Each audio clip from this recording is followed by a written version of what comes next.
се събудя сутрин с кафето, името на Митко Михайлов пак споменават.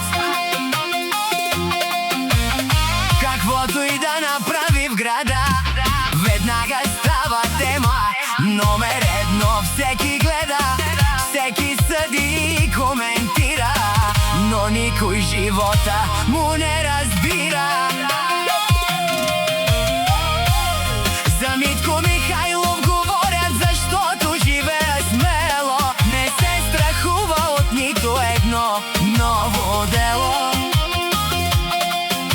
Всеки слух за него е безплатна реклама, всяка интрига прави славата му по-голяма.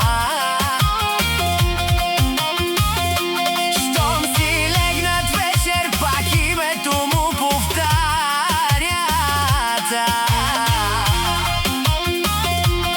а пред успеха на Митко Михайлов вратите се отварят.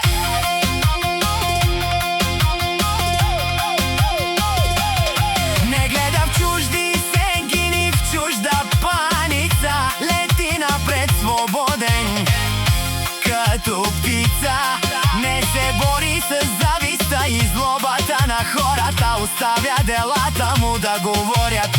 Вместо думите някои го мразят, други му се възхищават, но никой не може да спре да го забелязва.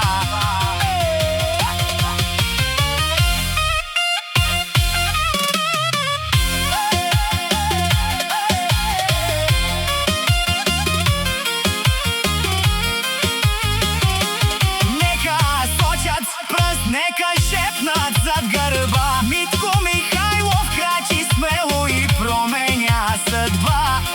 Своя път извървява без да се предава, и накрая само истинският успех остава.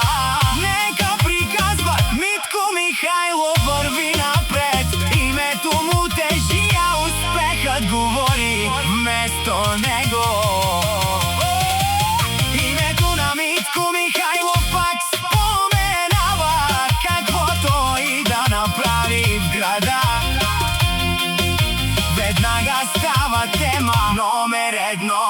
Всеки гледа, всеки съди и коментира, но никой живота му не разбира.